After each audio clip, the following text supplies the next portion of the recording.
So here are the iris that I grew directly in the soil, which it's not doing very great. Now these are actually, I got these rhizomes from a friend, and she does take care of her garden. Her iris grew very well and grew very nicely.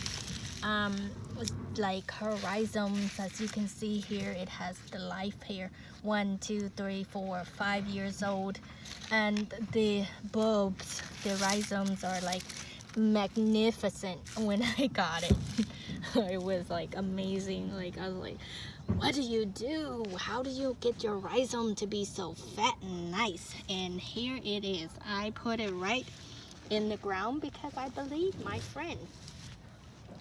I believe that her rhizomes are strong and it will grow at whatever at whatever temperature. So sadly enough, they're dying. So then I have to put what you call it, coffee grounds. I have to put these little bulbs, soil for them.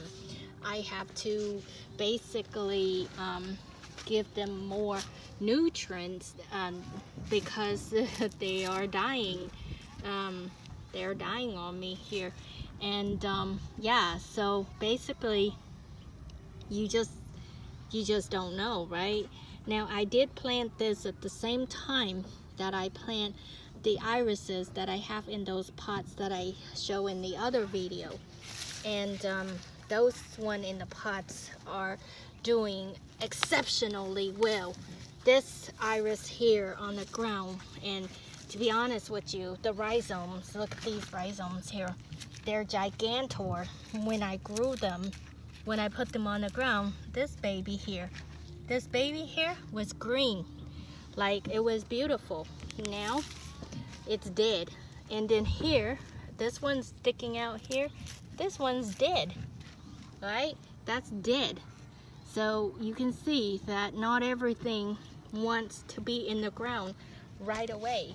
So you have to do what you can.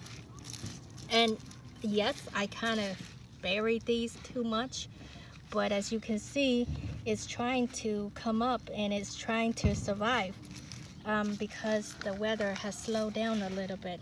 But with the heat wave, with the watering system, with everything, half of it died. It's very sad. So I grew 12 here.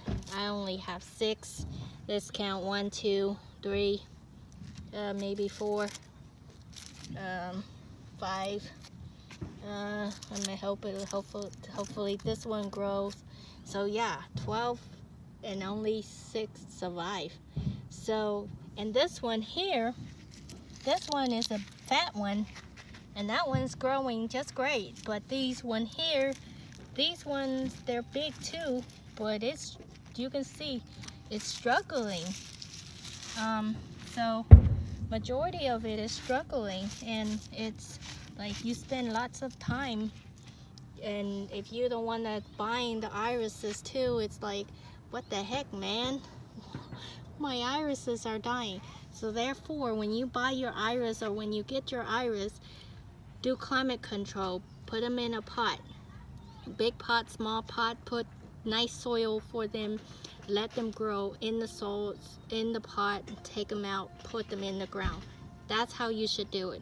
If you put them directly in the ground and a heat wave or whatever happened, this is what you're gonna get. Half of your iris will survive and half will struggling to survive. See, it's struggling. Struggling. Well, that's the nature of it. So try to, if you can, grow it in a pot. Make sure the root is strong. Put them in the ground, because if you have a heat wave or if you have water shortage, your iris is gonna suffer. And that's gonna suffer for you too, because if you pay $15 for a rhizome like I do, then some irises, some rhizomes are $15 per rhizome, $30 per rhizome, $65 per rhizome. You don't want those babies to die. Those babies are precious. They're expensive.